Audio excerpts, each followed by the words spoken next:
है एक ऐसे हकीम सन्यासी बाबा जिनका दावा है कि उनके पास कैंसर से लेकर डेंगू तक हर मर्ज का एक शाफी इलाज मौजूद है। अस्सलाम वालेकुम हकीम साहब। वालेकुम अस्सलाम जनाब, क्या हाल है जी? ठीक आपकी तबीयत ठीक है? शुक्र है अल्लाह का, मैं ठीक ही होता हूँ। डेंगू से महफूज हैं आप? नहीं ना, डेंगी तो मेरे नजदीक नहीं आ सकता, उसको पता है कि ये मुझसे बड़ा डेंगी है। अच्छा हकीम साहब ये फरमाएं, ना आपकी कोई तालीम है ना आपका कोई तजर्बा है, आप किस बुनियाद पे ये दावा करते हैं कि आपके पास तमाम अमराज के इलाज मौजूद हैं? तो मुझे ये तुम बताओ कि कौन सा दुनिया में ऐसा डॉक्टर है जिसने सारे तजर्बे एक ही मरीज पे किए? नहीं, ऐसा तो कोई नहीं हो सकता।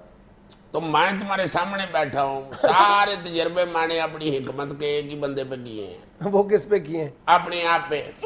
अच्छा, आप तमाम अमराज में मुब्तला रहे हैं? अब मैं किसी दूसरे को तकलीफ में देख ही नहीं सकता, खुद अपने आप पे तजर्बा करता हूँ। अगर दवाई कामयाब हो जाए तो फिर किसी दूसरे बंदे को देता हूँ, वरना मैं दवाई देता ही नहीं। क्या कहते हैं कि कह रहे हकीम बर जाने हकीम। हर बीमारी का इलाज पहले मैं खुद अपने आप पे करता हूँ। मुझसे एक बंदा जुकाम की दवाई लेने आ गया, जुकाम मुझे कभी हुआ नहीं था। फिर मैंने सर्दियों में एक दिन कपड़े उतार के ठंडी नहर में छलांग लगा दी। 1.5 घंटा मैं तरता रहा हूँ। जब मुझे फुल ये काम हो गया तो मैं बाहर निकल के फिर अपने आप पे तजर्बे करने शुरू हो गया। ऐसी मैंने ये काम की दवाई बढ़ाई है कि 2 खुराकों में ये काम नजर नहीं आता गया किधर। और याद रखना सारी जिंदगी ये तुम्हें को और बाबा बताएगा नहीं, उस तो खुद दोस्त ये जुकाम की दवाई है, या ये मेरे से मिलता है खालिस उस तो खुद दोस्त या अब्दुल कुद्दूस की दुकान से मिलता है। तीजा बंदा नहीं है शहर में जो तुम्हें खालिस उस तो खुद दोस्त दे। आपका तो दावा है कि आपके पास डेंगू का इलाज भी है। आपको डेंगू भी हुआ था? डेंगी हुआ, डेंगी मुझे लड़ गई तो डेंगी बना। पहले ये सादा मच्छर था, जब ये मुझे लड़ा तो फिर इसके रजिस्ट्रेशन आई डेंगी हुई। डेंगू का इलाज क्या है आपके पास? इसके लिए मुझे बड़ी पाजनस करनी पड़ी है, क्योंकि डेंगू बहुत खतरनाक मच्छर होता है। इसके लिए दवाई बनती है जो, वो इससे ज्यादा खतरनाक जहर ढूंढना पड़ा मुझे। मेरे ये में आया कि पहाड़ी सांप की चर्बी डाली जाए अगर दवाई में तो फिर डेंगू का इलाज हो सकता है। अच्छा। फिर मैंने पहाड़ी सांप पकड़ा, उसकी मैंने दवाई बनाई, फिर उसके साथ मैंने डेंगू का इलाज किया। बंदा 1.5 घंटे में उठ के खड़ा हो गया। पहाड़ी सांप कहाँ से पकड़ा आपने? पहाड़ी सांप जो होता है ये बड़ा कम मिलता है। मैंने 10-12 शुरू में तो पहाड़ी सांप पकड़ लिए, मुझे मिल भी गए। फिर डेंगू इतना फैल गया कि सांप ही खत्म हो गए। फिर मैंने मैदानी इलाके से 100-150 डग सांप लिए और उनको जाके पहाड़ी पे छोड़ा। जब पहाड़ी सांप बन गए तो फिर उनको पकड़ के लाया और दवाई बढ़ाई।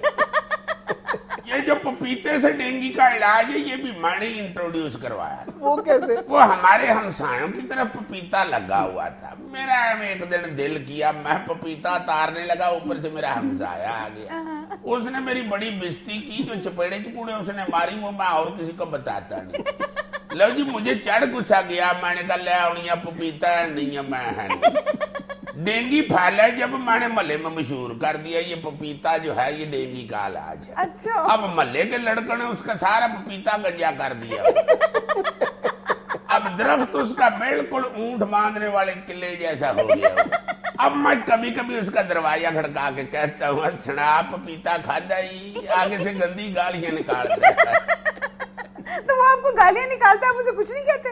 वो तो हर दूसरा मरीज निकालता है, अब किस किस को कहूँ? क्या मतलब है आपका? मैं जो भी एक दफा दवाई लेके जाता है, जब दूसरी दफा आता है तो फिर जाहिर है। हकीम साहब इतने आप दावे करते हैं, खुद आपको इतनी मोटी ऐनक लगी हुई है, अपनी आंखों का इलाज क्यों नहीं करते? जनाब साहब ये एक बड़ी दुखी स्टोरी है। मैं रंग गोरा करने वाली क्रीम बना बैठा, साथ वाली हमसाई को पता चला, वो दौड़ी आई। उसे पता था कि हकीम बड़ा तगड़ा है, इसके पास हर वेले रश बड़ा रहता है। उसको क्या पता था रश किस लिए रहता। मैं असल में साथ चर्च भी बेचता। लो जनाब मुझे आगे कहती है हकीम साहब पता चला आपने क्रीम बनाई है। मैंने कहा बड़ी वधिया क्रीम है, पर जाई तेरे ने इस्तेमाल की है, ले जाओ। 3 शीशियां ले गई। जाके उसने बाबा सारी ज्यादा क्रीम लगा ली, मुंह उसका सड़ गया। दौड़ी आई मेरे पास, कहती आ उतरे हकीमा तू तो कहता है तेरी बेगम ने लाई है क्रीम, तो मेरा तो मुंह ही सड़ गया। मैंने कहा नहीं सड़ तो उसका भी गया था। गुस्सा उसे चढ़ गया, परे मेरा खरल पड़ा हुआ था, उसका बट्टा उठा के उसे भगा के मारा मेरे सिर में। बस उस वक्त से मुझे मोटी ऐनक लग गई। अच्छा हकीम साहब ये बताइए, आपके पास डिप्रेशन और टेंशन का इलाज भी है? इसका तो बड़ा सौखा इलाज है, मैंने 3-4 साल तहकीक करके इसका इलाज निकाला है। अच्छा हाँ, टेंशन का सौखा इलाज है। क्या? वीजा लवा के बाहर टूर जाओ, आप टेंशन खत्म। हकीम साहब ये क्या इलाज हुआ? मैंने आपको बताया ना, मैं सारे इलाज अपने आप पे तजर्बे करके निकालता हूँ। मुझे बड़ी टेंशन रहती थी। अच्छा शादीशुदा जो हुआ, फिर मैंने तहकीक की तो पता चला कि बाहर रहो तो फिर टेंशन नहीं होती। अच्छा हकीम साहब, ये गीदड़ सिंगी एक बहुत बड़ी मिथ है, ये असली गीदड़ सिंगी मिलती है कहीं से? बिल्कुल नहीं मिलती और ना ही मिल सकती है। क्यों? क्योंकि सिंगों वाला गिद्दड़ होता ही नहीं, तो गिद्दड़ सिंगी कहाँ से मिलेगी? अच्छा, इसकी पहचान आपको पता है क्या होती है? इसकी सिर्फ एक ही पहचान है कि असली गिद्दड़ सिंगी किसी के पास नहीं है सिवाय मेरे। ये तो सारे ही दावा करते हैं। तो चलो सारे दी सुन ली ना, तो मेरी भी सुन ली। आपके पास असली गीदड़ सिंगी कहाँ से आई? और मुझे एक गिद्दड़ खुद आके दे गया था। मुझे आके कहने लगा कि अपना सन्यासी बाबा है, ये मेरी सिंगी रख लो। अब एक गिद्दड़ खुद दे रहा है तो जाहिर है गिद्दड़ सिंगी होगी ना। और कितनी को गुफ्तगू है, मैंने अभी डॉक्टर के पास भी जाना है। डॉक्टर के पास?